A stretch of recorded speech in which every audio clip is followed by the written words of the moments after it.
Hello, my name is Ricardo Castellini and this is the sixth and last video of our media literacy series. Last week I discussed how the news media has a very important role in the fight against misinformation, especially online.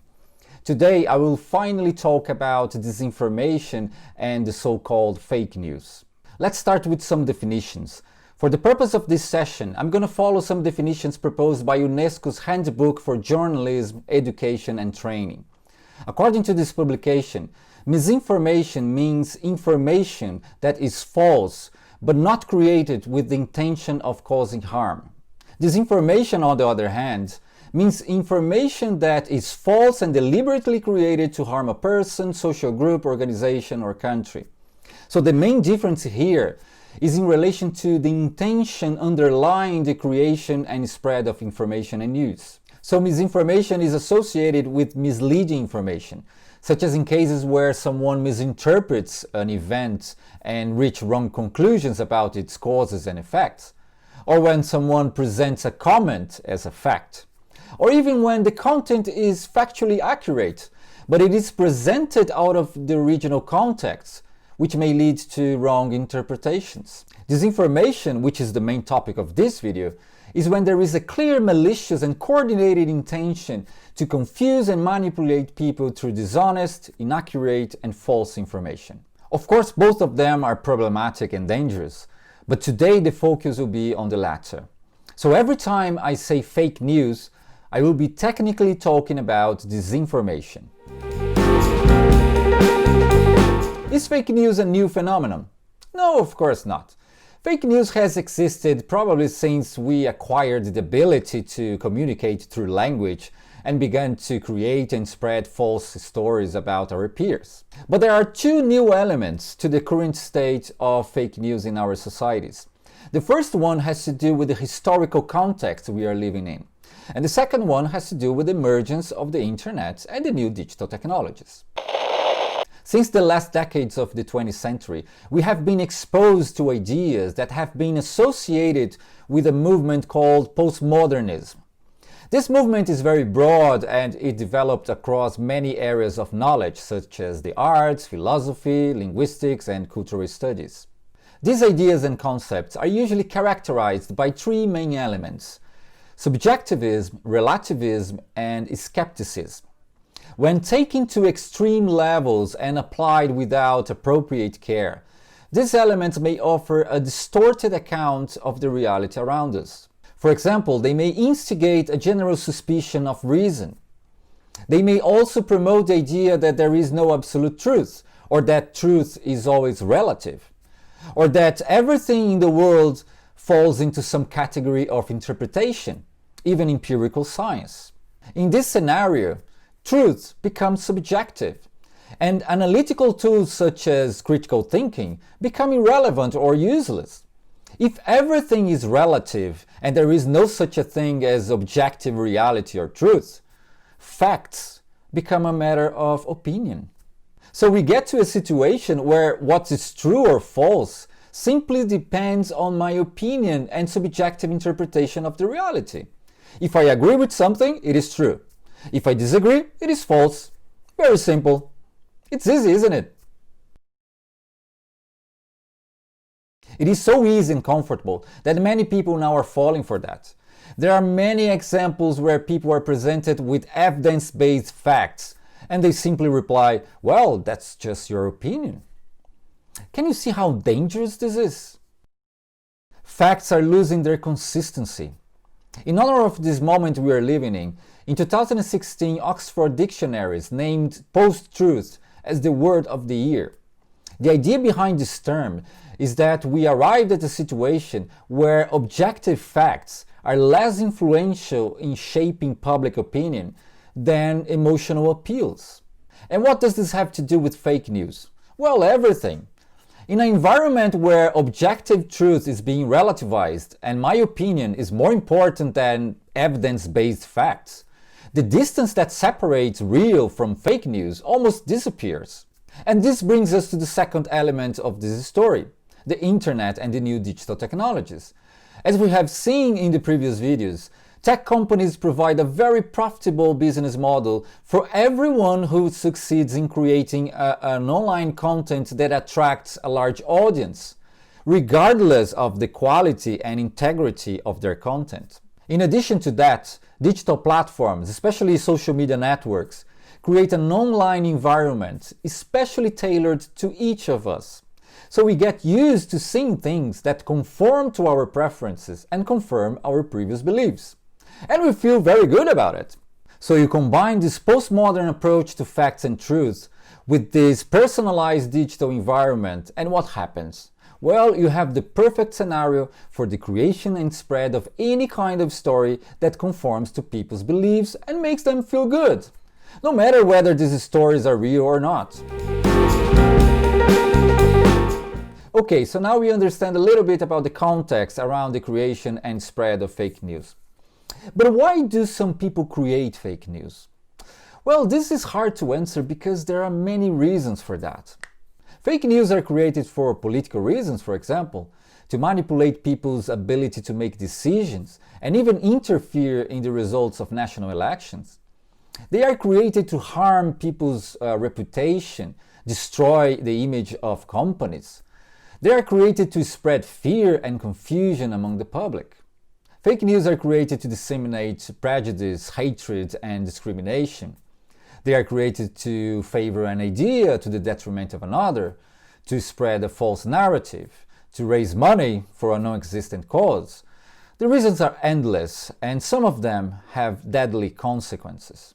In Myanmar, for example, where Facebook has 99% of the social media market share and is the primary source of news for about 40% of the population, fake news spread on the platform helped create an unsustainable situation for the Muslim minority known as Rohingya, with many different types of fake stories claiming that Rohingyas posed a threat to the Buddhist majority. Both ordinary people and members of the military spread fear and hatred, which led to the spread of violence and resulted in many deaths and the exodus of more than 700,000 Muslims to Bangladesh. In Mexico, fake news spread through WhatsApp ended up with the murder of 2 innocent people who were accused of being child abductors, which turned out to be false. But when the truth emerged, it was too late. They had already been killed.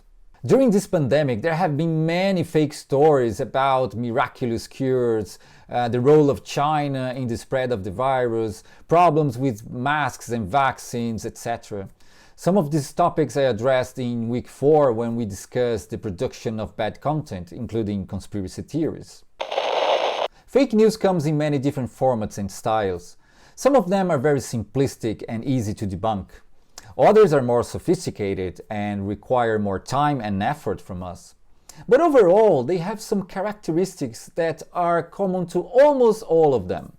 For example, because they are based on lies and not facts, they try to appeal to your emotions, not to your reason. The goal is to make you feel very angry or very happy or very upset or very optimistic. The idea is to go deep into your feelings and avoid that you stop to think and use your critical thinking skills. Fake news sometimes presents opinions disguised as facts. If they are presenting research data or a charter, for example, there is usually no source for that. Sometimes they even use elements that are factual, but they mix that with lies, inaccurate information, and strong emotional language to create a narrative that is completely disconnected from reality. Some producers of fake news will alter and manipulate images and videos, completely changing its original meaning.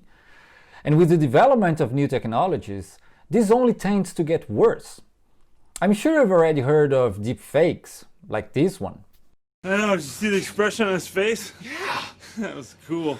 Do you want to see something super cool that only 3 people have ever seen in their lifetimes? Can you imagine what's going to happen when ordinary people like me and you have access to this kind of technology? We should be very concerned about that.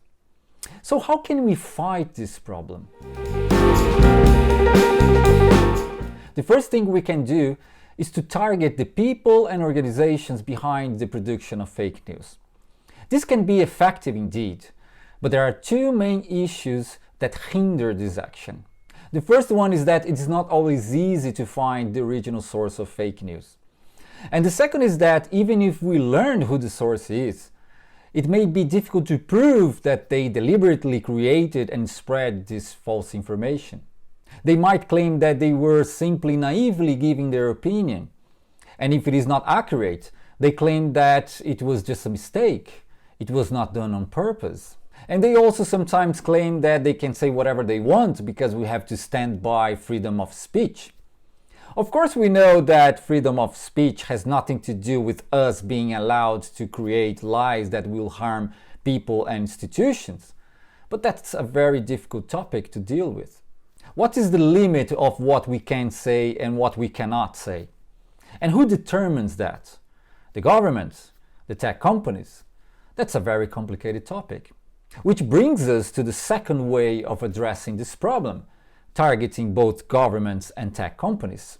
As we previously discussed in this series, digital platforms such as Google, Facebook, Twitter, etc. are not simply neutral technology tools. They might not create the content you're seeing there, but they select and shape. As we previously discussed in this series, digital platforms such as Mark Zuckerberg has recently said that he doesn't want to be an arbiter of truth, in a sense that he wants to interfere as little as possible in the content people share on Facebook, without taking any side. At first, this sounds very reasonable, doesn't it?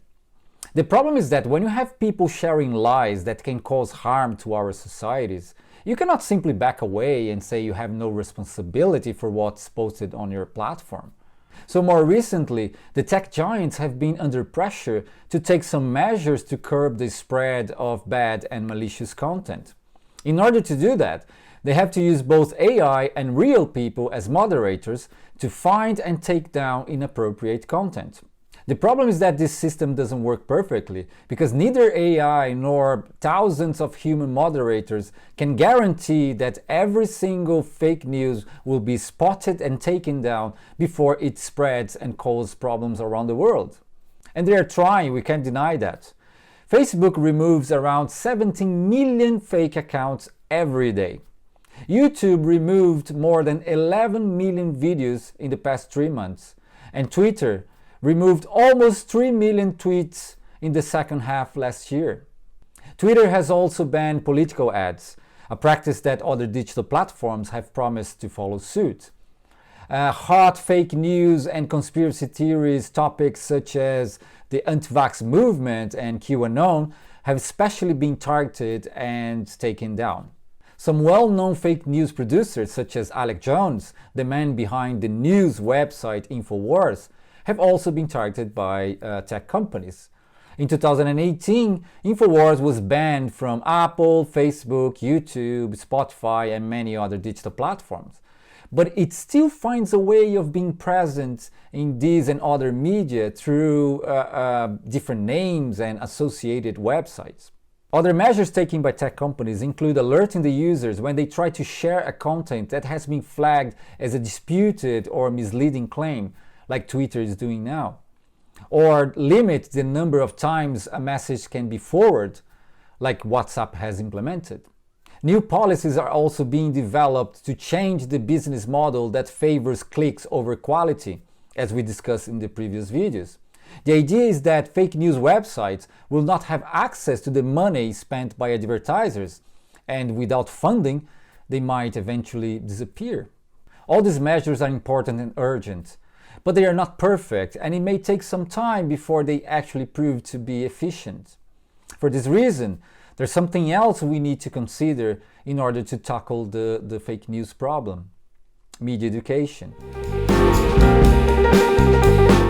As citizens, we need to be educated for these new media environments. We need, for example, to spot our bias when we encounter information, asking ourselves, why do I like this news? Is it because it is factual or just because it makes me feel good? We need to develop a critical mindset, which is not the same as a cynical mindset. We need to learn how to ask some simple questions, such as, what's the source of this news? Is it a reliable one? Who else is reporting this story? Look up on Google or any other search engine of your preference and check that. What about the evidences? Is it possible to verify the facts presented in the message? If you can verify, do the facts actually prove that something happened? Or they have been twisted to conform to a certain ideology or viewpoint? What about the images? Can you trust them? If you're not sure, you can do a reverse search image and find out where and in what context this image has been previously used. What about the language? Is it too emotive and sensationalistic? Messages with a lot of caps lock, bright colors and exclamation marks are usually very suspicious. But the most important thing is you have to be willing to do all of that. No technology, no techniques, no regulation will have a fully effective outcome if you don't care about the fight against fake news. Many ordinary people like you and me are living in parallel worlds, feeding on fake stories that are mainly spread through social media and messaging apps. Every time you share a post or a message without checking its reliability, you are helping the fake news system to move on. So it is primarily about consciousness, critical thinking, and positive action. We count on you. For the first time, I'm not gonna end the video saying in the next video, because actually there's no next video. This is the last one of our series. Many thanks to all of you who watched this series, and I hope you have enjoyed. Bye.